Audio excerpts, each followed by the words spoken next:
The Equalizer. Robert McCall, Denzel Washington, is up early getting ready and going to his job at home Mart. He is respected and well-liked among his co-workers. He sits to have lunch with his friend Ralphie, Johnny Skourtis.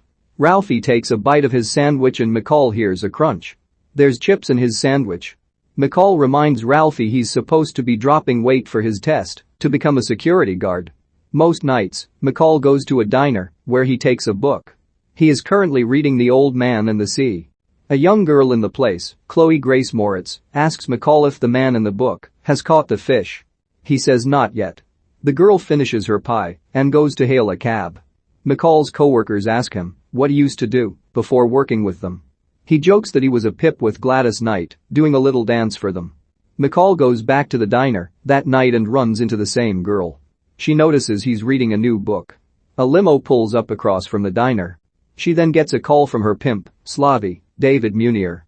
He tells her she has a client, which is the man in the limo. The girl doesn't want to, since this man is a pig.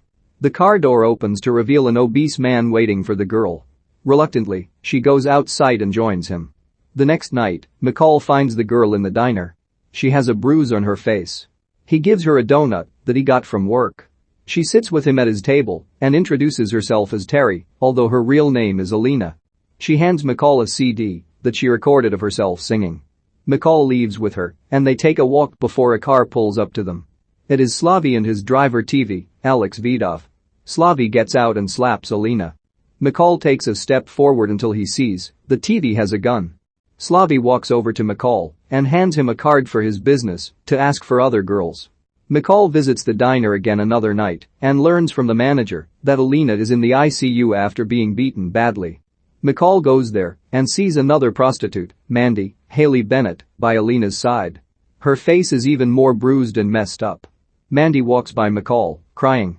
She gets a cup of coffee, but overflows the cup. McCall comforts her and asks about Alina.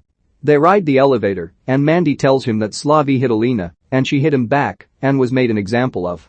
Mandy says that Slavy also threw battery acid in a girl's face to make her an example as well. He has threatened other girls before.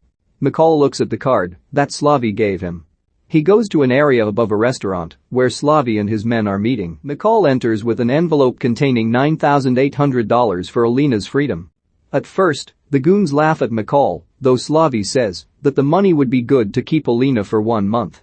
McCall takes the money back and starts to walk out. He almost leaves, but then decides to stay and lock the door. After carefully observing the men and whatever weapons they may be holding, he sets the timer on his watch. One of the men aims his gun at McCall, but he grabs the man's arm and causes him to shoot Slavy in the throat. He then jabs a shot glass into that man's eye. He stabs the third man and then gets a corkscrew and repeatedly stabs TV until he sticks it under his chin and finishes him off.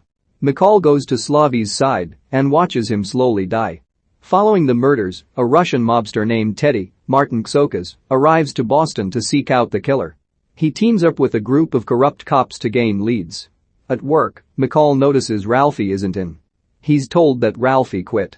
McCall visits a restaurant that Ralphie's mother works at. Ralphie is helping there after a fire broke out, supposedly by accident. Teddy is taken by one of the crooked cops, Frank Masters, David Harbour, to the workplace of a gangster named John Looney, Sean Fitzgibbon, to continue his search for the killer. John insults Teddy and all Russians in general. In response, Teddy hits John with an ashtray while Frank kills John's goons. Teddy continues to beat John's face in until the man goes unconscious. McCall is seen playing baseball with his co-workers. Ralphie shows up in a security guard uniform, having passed his test. The other two dirty cops, Remar, Mike O'D, and Peterson, James Wilcox, are eating at Ralphie's mother's restaurant. They extort her for some money and claim that there will be another accident if the money isn't on time again. McCall finds them outside the restaurant and says he'd like to report a crime.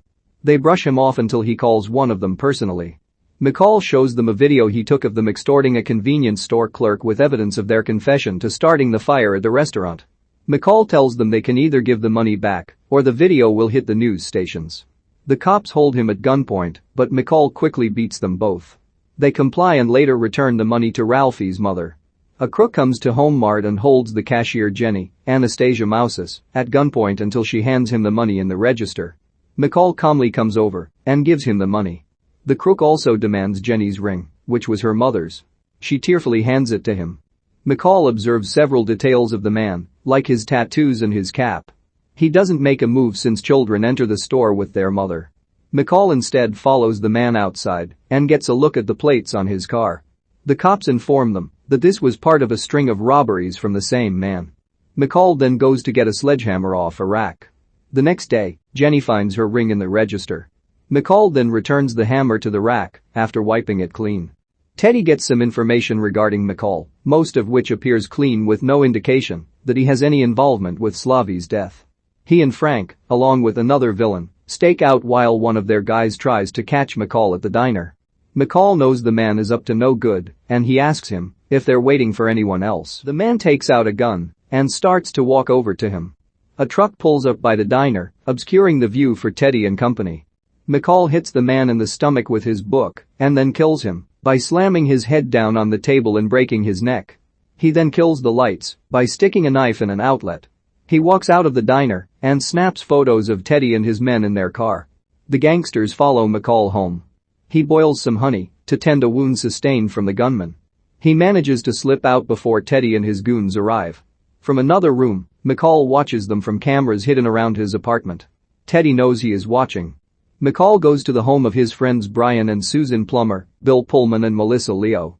McCall knows Susan can gather some information regarding Teddy and the people he works for. While she is out getting what he asked for, Brian tells McCall that he was believed to have been dead, but Susan knew the truth. When she returns, she tells McCall that the men he killed were part of the Russian mafia led by Vladimir Pushkin, Vladimir Kulik. Teddy, who is really named Nikolai, is the man Pushkin sends when something needs to be done. Remar and Peterson were on Pushkin's payroll, but were found dead a few days earlier with their testicles blown off and shoved down their throats. Susan warns McCall that these men won't stop until he and everyone he cares about is dead. McCall finds Frank and traps him in his car with a hose to poison him with carbon monoxide until he tells him to help him. Frank relents and guides McCall to a warehouse where the Russians keep their money. McCall manages to get all the gangsters there to surrender, and he has them tied up in a room with all the money for the cops to find, and then he frees the workers. The police arrive to find the gangsters and money and to arrest Frank. McCall then goes to Frank's safety deposit box and gets his money, passport, and a USB containing more information regarding Pushkin and his dealings. He finds his oil tankers and blows them all up. Teddy and his men overtake Home Mart and hold McCall's friends, including Ralphie and Jenny, hostage unless he goes to confront them. The villains track his cell phone to await his arrival. When he doesn't appear to show, they almost execute one of McCall's co-workers until music starts playing over the intercom. The gangsters walk out and are steadily killed by McCall as he stealthily moves about the place. He hangs one with barbed wire and stabs another one through the neck and then kills one by blowing him up in a room with hydrogen in a microwave. Ralphie goes to help McCall until he gets shot in the leg.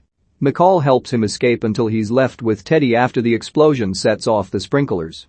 McCall gets a nail gun and shoots Teddy with it repeatedly until he gets him in the throat, killing him. 3 days later, McCall corners Pushkin in his home in Moscow as Pushkin is taking a shower. McCall turns the lights on and off repeatedly and runs the sink water. Pushkin goes by the sink and finds McCall has vanished. He calls for his guards, not realizing that McCall cut the wires and left them exposed. The water hits the wires and Pushkin is electrocuted. The other guards have already been killed.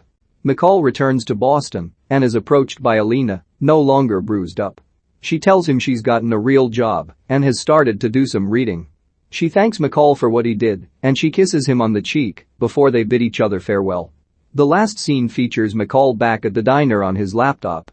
He receives a message asking for help. He simply replies, "Yes."